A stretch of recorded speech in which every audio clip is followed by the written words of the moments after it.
வணக்கம் எவ்ரிவன். இந்த வீடியோவில் நான் பார்க்க போகிறது ஆங்கிலத்தில் கொமோடோ டிராகன்ஸ்னு அழைக்கப்படுற பூமியோட இந்த மிகப்பெரிய உடம்புகள் ஒரு கொடூர கொலையாளியாக இருக்குது.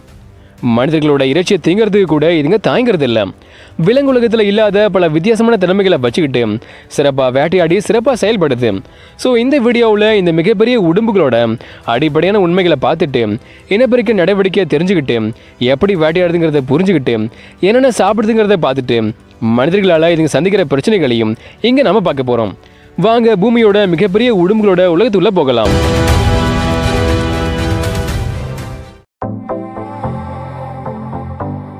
இந்தோனேசியாவோட லெசர் சுந்தா தீவுகளோட வெப்பமான வறண்ட இடங்கள்லையும் திறந்த புல்வெளி சவானாக்கள்லையும் உயரம் கம்மியான வெப்பமண்டல காடுகள்லையும் கடற்கரை ஓரங்கள்லையும் கொமோடோ டிராகன்ஸ் வாழுது. இங்கிலீஷில் கொமோடோ டிராகன், கொமோடோ மானிட்டர்னு அழைக்கப்படுற இதுங்க தமிழில் கொமோடோ உடும்புன்னு அழைக்கப்படுது. 1912 ஃபர்ஸ்ட் டைம் கண்டுபிடிக்கப்பட்டு விவரிக்கப்பட்ட இந்த உடும்புகள் வாரனஸ் அப்படிங்கிற 80 உடும்புகள் இருக்கிற பேரினத்தில் இந்த கொமோடோ உடும்புகள் தான் மிகப்பெரிய ஒன்றா இருக்குது. பெண்ணை விட ஆண் கொஞ்சம் பெருசாக இருக்கும்.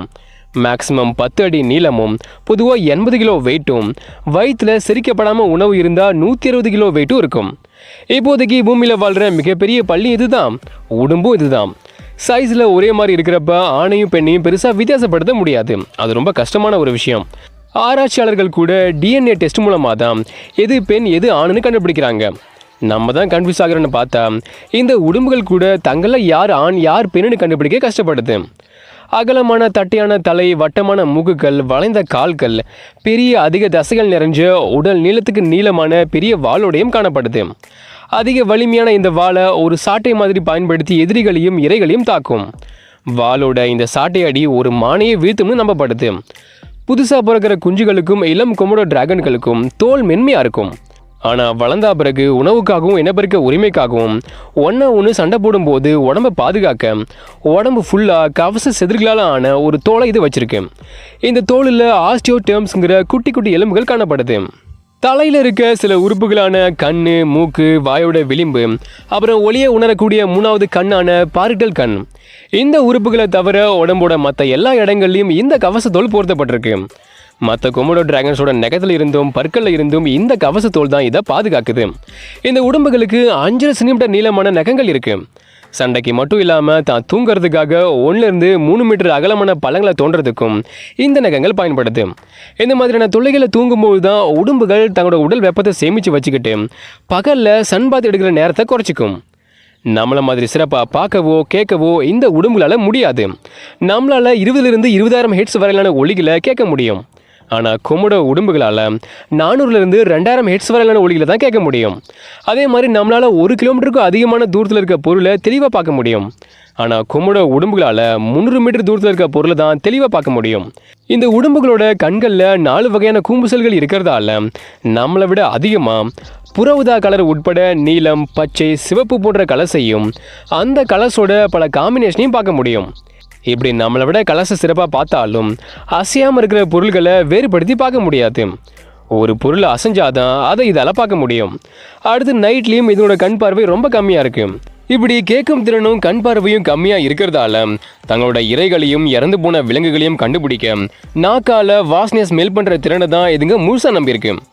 இந்த உடம்புகளோட காதுகள், உதடுகள், கண்ணம், அப்புறம் உள்ளங்கால்களை சுற்றி நரம்புகளால் இணைக்கப்பட்ட 3க்கும் அதிகமான உணர்ச்சி தகடுகள் இருக்குது. இது சுற்றுப்புறத்தை அதிக தொடு உணர்வோட டச் பண்ணுறதுக்கு உதவுது.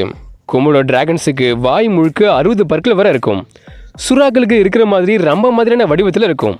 பற்கள் இருக்குன்னு சொல்கிற எங்கடா ஒரு பள்ளியும் காணும்னு நினைக்காதீங்க. பற்கள் இருக்குது, ஆனால் தெரியலை.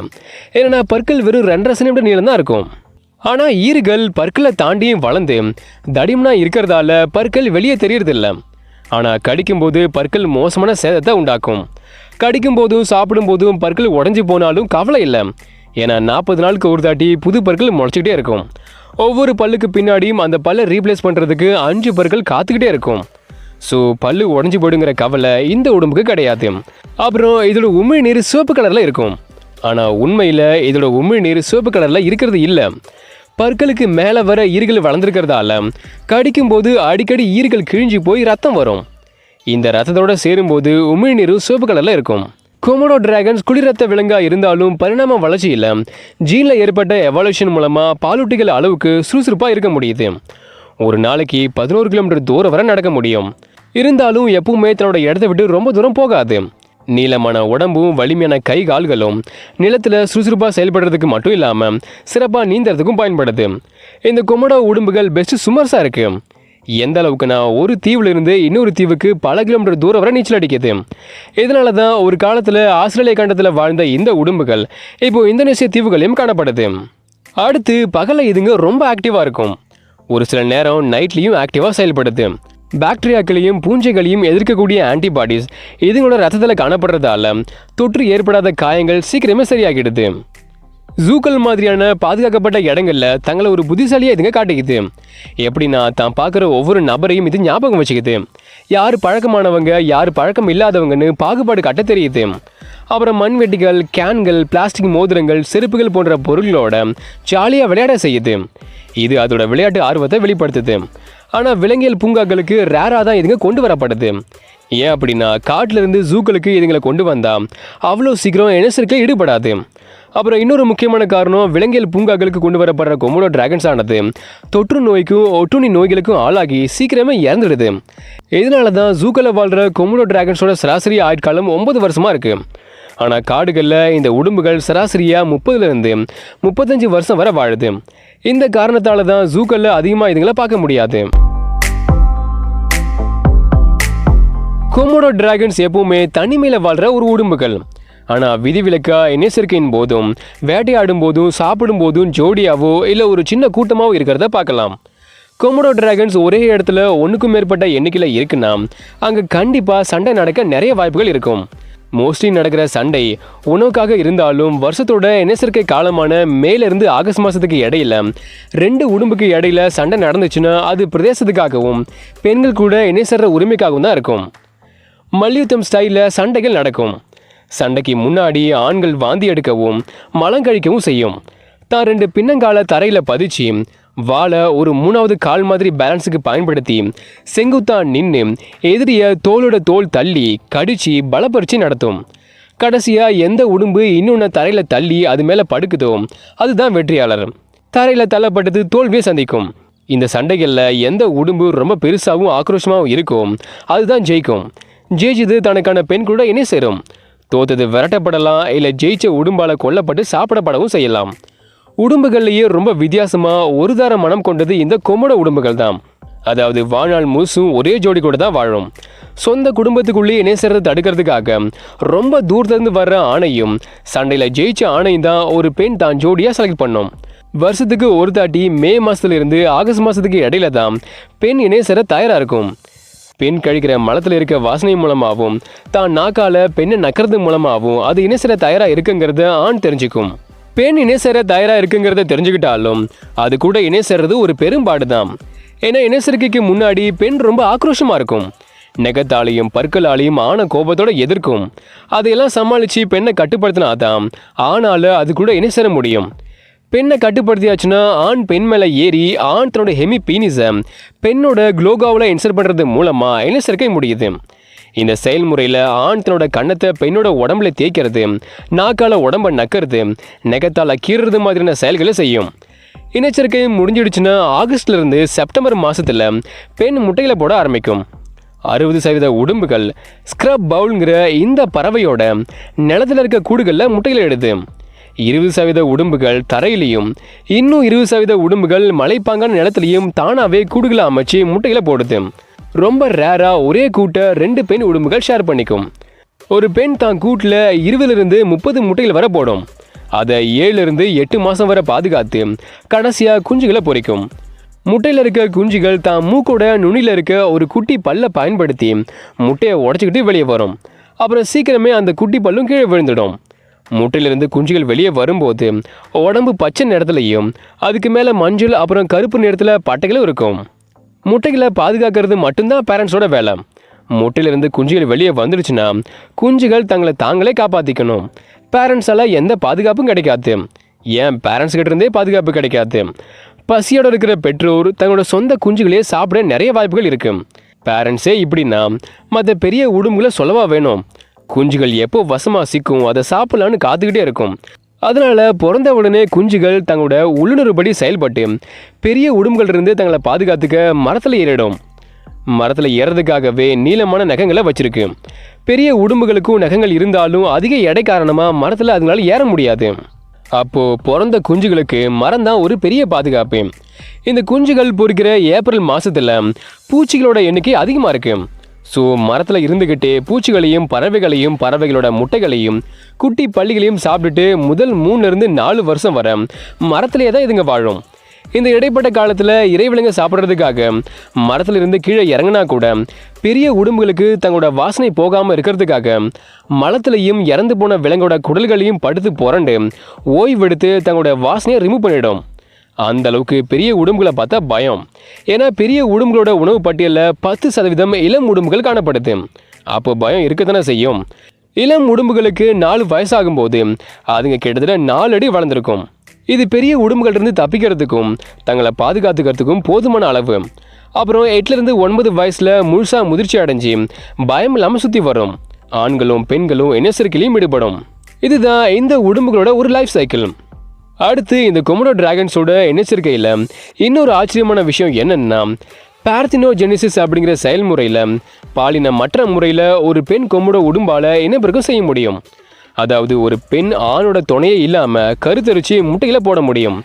ஒரு பெண் கொமோடோ உடும்புக்கு ஆண் அப்புறம் பெண் பாலின குரோமோசோம் அப்படின்னு 2 இருக்கிறதால இதை அதால் பண்ண முடியுது. இப்படி கருவுறாமல் போடுற முட்டைகளை இருந்து பொறிக்கிற குஞ்சுகள் எல்லாமே ஆண் குஞ்சுலாக தான் இருக்கும். ஸோ இதனால் ஏற்படுற ஒரு நன்மை என்னென்னா, ஒரு பெண் கொமோடோ டிராகனை ஒரு தனி தீவில் கொண்டு போய் விட்டாலும் அது ஆணோட துணையே இல்லாமல் முட்டைகளை போட்டு ஆண் குஞ்சுகளை பொறிக்கும். பொறிச்சு ஆண் குஞ்சுகள் வளர்ந்தா பிறகு அதுங்க கூடயே இணை சேர்ந்து, அதாவது தான் மகன்கள் கூடயே இணை சேர்ந்து பெண் குஞ்சுகளையும் இதால் உருவாக்க முடியும். அப்போது கொமோடோ டிராகன்ஸோட எண்ணிக்கையை இன்க்ரீஸ் பண்ண ஒரே ஒரு பெண் கொமோடோ இருந்தாலே போதுமானதான். ஆனால் இதில் இருக்க ஒரு பிரச்சனை என்னென்னா, குடும்பத்துக்குள்ளேயே சேர்றதால மரபணு பன்முகத்தன்மை பாதிக்கப்பட்டு மரபணு குறைபாடு உள்ள சந்ததிகள் உருவாக வாய்ப்பு இருக்கு. கொமோடோ உடும்புக்கு 30 சென்டிமீட்டர் நீளமான மஞ்சள் கலரில் நாக்கு இருக்கு. இந்த நாக்கோட நுனியில் பாம்போட நாக்கு மாதிரியே பிளவுபட்டு பார்க்கறதுக்கு மட்டும் இல்லாமல் இந்த நாக்கோட செயல்பாடுகளும் பாம்போட நாக்கு மாதிரியே இறைவிலங்கை கண்டுபிடிக்க பயன்படுது. உடும்புக்கு அதோட நாக்கு தான் ஒரு திசை காட்டியாக செயல்படுது. நடக்கும்போது தலையை ஒரு பக்கத்துலேருந்து இன்னொரு பக்கத்துக்கு ஆடுறது மூலமாக காற்றுல இருக்க இறைவிலங்கோட வாசனை துகள்களை சேகரித்து அதை டேஸ்ட் பண்ணி ஸ்மெல் பண்ணி அதை நுனி நாக்கால் மேல் வாயில் இருக்க ஜாக்கப்சன் உறுப்புக்கு அனுப்புறது மூலமாக இறைவிலங்கு எந்த திசையில் இருக்குது, எவ்வளோ தூரத்தில் இருக்குன்னு இது கண்டுபிடிக்கும். இறையை கண்டுபிடிச்சாச்சுன்னா மறைஞ்சிருந்தோ இல்லை பக்கத்தில் நெருங்கி போயோ தான் அதை தாக்கணும். ஏன்னா இறைவிலங்கு ஓடுற அளவுக்கு இதால் வேகமாக ஓட முடியாது. அதனால் உயரமான புற்கள் பாறைகள் புதர்களில் ஒளிஞ்சுக்கிட்டோம் இல்லை அப்பாவி மாதிரி மூஞ்சை வச்சுக்கிட்டோம் இறையை கொஞ்சம் கொஞ்சமாக ஸ்லோவாக நெருங்கும். இல்லைனா இறை தாங்கிட்ட வர்ற வரைக்கும் பொறுமையாக அமைதியாக வெயிட் பண்ணும். இதோட உடல் நிறமானது சாம்பல் பழுப்பு இல்லை மஞ்சள் கலரில் இருக்கிறதால இதுங்க வாழ்கிற தீவுகளோட சுற்றுப்புறத்தில் இந்த கலர்ஸ் அப்படியே மெர்ஜ் ஆகி சிறந்த உருமறைப்பை கொடுக்குது. ஸோ ஒளிஞ்சிருக்கிற உடும்பை இறைவிலங்கு பார்க்குறது கொஞ்சம் கஷ்டம்தான். ஆனால் உடும்போட கண்ணு இறைமலை இருந்து விலகாது. இறைவிலங்கு பக்கத்தில் வந்த உடனே தன்னோட மேக்ஸிமம் ஸ்பீடான மணிக்கு 21 கிலோமீட்டர் வேகத்தில் இறைமலை பாஞ்சி அதை தாக்கும். சின்ன மான் பன்றி மாதிரியான சைஸில் சின்னதாக இருக்கிற விலங்குகளை சில நொடிகளில் தொண்டையவும் மற்ற இடங்களையும் கடிக்கிறது மூலமாக கொண்டு அங்கேயே சாப்பிட்ரும். ஆனால் பெரிய மான் நீர் காட்டெருமை மாதிரியான தன்னை விட பெரிய விலங்குகளை இது வேற மாதிரி டீல் பண்ணுது. அதுதான் விஷக்கடி. அதாவது என்னென்னா, 100க்கும் அதிகமான விஷ பள்ளிகளில் இந்த கொமோடோ டிராகன்ஸும் ஒன்று. இதுங்களுக்கு இருக்கிற விஷத்தோட வீரியம் சில பாம்புகளோட விஷத்துக்கு சமமாக கருதப்படுது. பாம்புகளுக்கு கூட ஒரே ஒரு விஷக்குழாய் தான் இருக்கும். அதுதான் 2 விஷப்பல்லுக்கும் விஷத்தை கொடுக்கும். ஆனால் இந்த உடும்புகளுக்கு பற்களுக்கு இடையில பல விஷக்குழாய்கள் இருக்கு. கீழ்த்தடையில் இருக்க 2 விஷ சுரப்பிகள் மூலமாக இதுக்கு விஷம் சுரக்குது. இந்த விஷத்தை பயன்படுத்தி தான் தன்னை விட பெரிய விலங்குகளை இது கொல்லுது. பாம்புகள் தங்களோட விஷத்தை அதிகமாக செலுத்தணுமா இல்லை கம்மியாக செலுத்தணுமான்னு கண்ட்ரோல் பண்ணுற மாதிரி இந்த உடும்புகளால் தங்களோட விஷத்தை கண்ட்ரோல் பண்ண முடியாது. ஸோ இதுங்க வலுவான கழுத்து தசைகளை பயன்படுத்தி இறைவிலங்கோட கால்களை விரித்தனமாக 500-600 PSI பைட் ஃபோர்ஸில் வலுவாக கடித்து இழுக்கும்போது பற்களுக்கு இடையில இருக்க விஷ குழாயிலிருந்து விஷமானது கடித்த காயத்தில் ஊடுருவி இறையோட உடம்புல கலக்குது. விஷத்தில் இருக்க நச்சு புரதங்களானது இரையோட ரத்தத்தில் கலந்து ரத்தத்தை உறைவிடாமல் பண்ணி ரத்த அழுத்தத்தை குறைச்சி தசைகளை முடக்கி சுயநினைவை இழக்க செஞ்சு அதிர்ச்சிக்கு உள்ளாகுது. இதோட சேர்ந்து உமிழ்நீரில் இருக்க பாக்டீரியாக்களும் காயத்தில் ஊடுருவி தொற்று ஏற்பட்டு இரையோட இறப்பை வேகமாக்குது. கடைசியில் இறை பலவீனமாகி ஒரு சில மணி நேரங்கள்லையும் ஒரு சில நாட்கள்லையோ இல்லை ஒரு சில வாரங்களையும் இறந்துடும். செத்து போன இறைவிலங்கோட வாசனையை தான் நாக்கால டேஸ்ட் பண்ணி அதை கண்டுபிடிச்சோ இல்லை பல நாளாக இறையை ஃபாலோ பண்ணியோ செத்து போன இறையை சாப்பிடும். இதுதான் இந்த உடம்புகளோட ஒரு ஹண்டிங் ஸ்டைல். கொமோடோ டிராகன்ஸ் ஒரு ஏபெக்ஸ் பிரெடேட்டர். இதுங்க வாழ்கிற தீவுகளில் இதுங்களை வேட்டையாட எந்த விலங்கு கிடையாது. இதுங்க தான் கண்ணில் படுற எல்லாத்தையுமே வேட்டையாடும். மான்கள், நீர் எருமைகள், பன்றிகள் மாதிரியான பாலூட்டிகள், முக்கியமாக ஜாவான் ரூசாங்கிற மான்களை அதிகமாக வேட்டையாடுது. அப்புறம் பறவைகள், பிற ஊர்வனங்கள், முதுகெலும்பில்லாத உயிரினங்கள் அப்படின்னு தான் கண்ணில் படுற எல்லாத்தையுமே இதுங்க வேட்டையாடி சாப்பிடும். இதில் நரமாமிசமும் உண்டு. அதாவது தான் இனத்தை சேர்ந்த சின்ன கொமோடோ டிராகன்களை பெரிய கொமோடோ டிராகன்கள் சாப்பிடும். பல நேரங்களில் அழுகி போன இறைச்சியை சாப்பிட்றதுலையும் தாய்க்கா இருக்காது. சில நேரம் இறந்து போய் புதைக்கப்பட்ட மனிதர்களையும் விட்டு வைக்கிறதில்ல. ஆழம் இல்லாமல் புதைக்கப்பட்ட மனித சடலங்களை தோண்டி எடுத்து இதுங்க சாப்பிடும். அதனால தான் இப்போலாம் கொமோடோ தீவில் வசிக்கிற கிராம மக்கள் களிமண் நிலப்பரப்பில் இறந்த மனிதர்களை புதைக்கிறாங்க. உடம்பு அதை தோண்டக்கூடாதுங்கிறதுக்காக மேலே கற்களையும் பாறைகளையும் குவிச்சு வைக்கிறாங்க. கொமோடோ டிராகன்ஸ் உயிரோடு இருக்கிற இறை விலங்குகளை கூட அதை கொல்லாமையே அப்படியே சாப்பிடும். இறை பெருசாக இருந்தால் முன்னங்கைகளால் அதை பிடிச்சிக்கிட்டு வாயால் சதைகளை துண்டு துண்டாக கிழிச்சு அப்படியே முழுங்கி சாப்பிட்றோம். ஒருவேளை இறை சின்னதாக இருந்தால் சதைகளை கிழிக்கணுங்கிற அவசியம் இல்லை, மொத்தமாக முழுசாக அதை முழுங்கிடும். மூட்டு தாடைகள் தளர்வாக இருக்கிறதாலையும் ஃப்ளெக்சிபிளான மண்டை ஓடும், விரியக்கூடிய வயிறும் வழவழப்பான அதிகம் சுரக்கக்கூடிய உமிழ்நீரும் தான் ஒரே வாயில் இவ்வளோ பெரிய இறையை முழுங்க முக்கிய காரணமாக இருக்கும். இப்படி வாய் ஃபுல்லாக இறையை முழுங்கும் போது மூச்சு விடுறதுக்காக நாக்கு கீழே இருக்கிற ஒரு சுவாச குழாயானது நுரையீரல் கூட கனெக்ட் பண்ணப்பட்டு சுவாசத்துக்கு ஹெல்ப் பண்ணுது. ஸோ எந்த பிரச்சனையும் இல்லாமல் தாராளமாக இறையை முழுசாக முழுங்கலாம். இந்த கொமோடோ உடம்புகள் ஒரே தடவையில் தான் உடல் எடையில் 80% இறைச்சி சாப்பிடும். மற்ற பெரிய மாமிச உண்ணிகள் எல்லாம் தான் கொன்ன இறை விலங்குல 30% உடல் பாகங்களை சாப்பிடும். ஆனால் இந்த உடம்புகள் தான் கொன்ன இறை விலங்கோட 82% உடல் பாகங்களை சாப்பிடும். எலும்புகள், குழம்புகள், தோல், குடல்கள் அப்படின்னு எதையும் விடாது, எல்லாத்தையும் ஒரு பிடி பிடிச்சிடும். ஆனால் கொம்புகள், முடிகள், பற்கள் இதையெல்லாம் அதெல்லாம் சிரிக்க முடியாது. ஸோ இதையெல்லாம் வாமிட் பண்ணி வெளியே எடுத்துரும். இந்த உடம்புகள் ஒரு குளிரத்த விலங்காக இருக்கிறதால வளர்சிதை மாற்றம் ரொம்ப ஸ்லோவாக நடக்கும். அப்போது ஒரு தாட்டி வயிறு முட்டை சாப்பிட்டாச்சுன்னா வெயிலில் அதிக நேரம் படுத்து வெப்பத்தை அப்சர்வ் பண்ணி தான் சாப்பிட்டதை செரிக்க வைக்கணும்.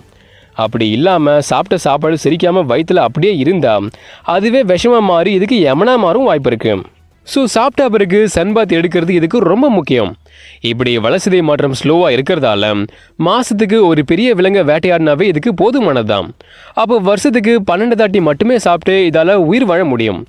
இந்த திறமை நமக்கு இருந்தால் விவசாயத்துக்கு பெருசாக வேலையாக இருந்திருக்காது. விவசாய நிலங்களுக்காக அழிக்கப்படுற காடுகளும் குறைக்கப்பட்டிருக்கும்.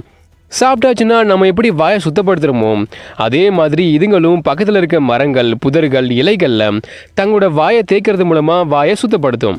இதுங்ககிட்ட இருக்க ஒரு நல்ல பழக்கம் இது. ஊர்வன விலங்குகள்லேயே குழுவாக சேர்ந்து வேட்டையாடுற ஒரே ஊர்வனம் இந்த கொமோடோ டிராகன்ஸ் தான். குழுவாக வேட்டையாடினாலும் அதை சாப்பிடும்போது ஒரு அதிகார படிநிலை இருக்கும். மிகப்பெரிய வலிமையான ஆதிக்க ஆண் தான் ஃபஸ்ட்டு சாப்பிடணும். இதுக்கு அடிபணிஞ்சு போனால் வயசில் கம்மியாக இருக்கிற உடம்புகளுக்கு சாப்பிட சான்ஸ் கிடைக்கும்.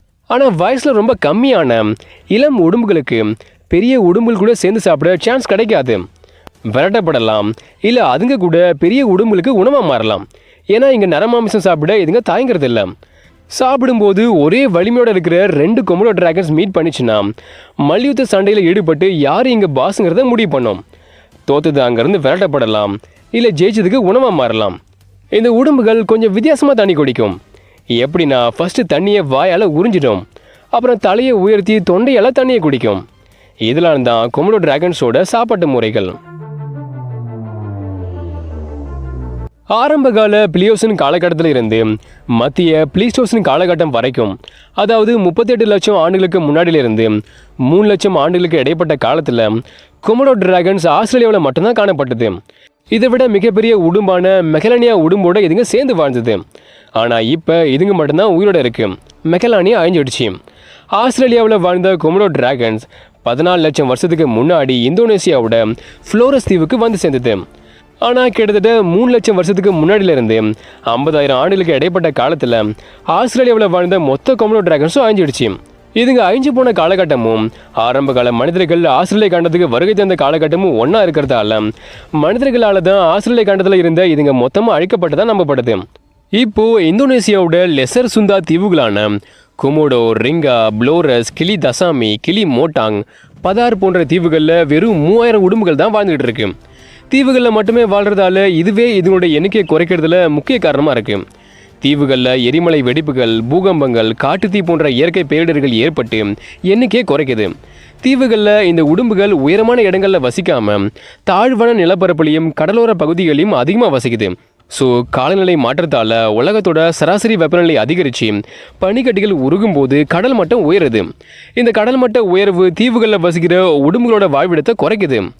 இப்படி காலநிலை மாற்றத்தால் கடல் மட்டம் உயர்றதால மட்டுமே 2050 8, 30 இல்லைனா 70% உடும்புகளோட வாழ்விடம் குறைக்கப்படும்னு கணிக்கப்பட்டிருக்கு. இதோட சேர்ந்து எதிர்காலத்தில் ஏற்படுற வறட்சியும் இதுங்களுக்கு மிகப்பெரிய பாதிப்பை உண்டாக்கும்னு கருதப்படுது.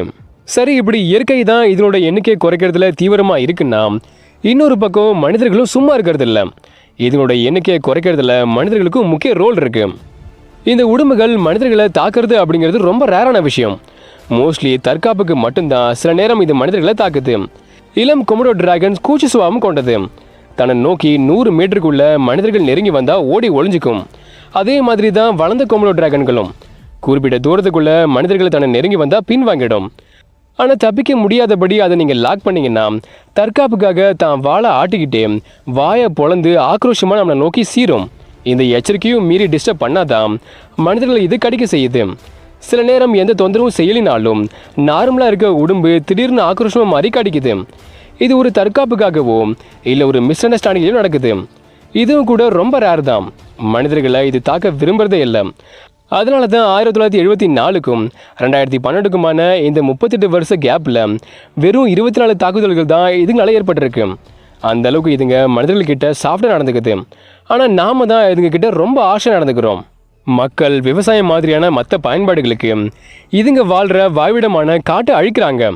இதனால் வாழ்விட இழப்பும் வாழ்விடம் துண்டு துண்டாக மாறுறதும் நிகழ்த்தப்படுது.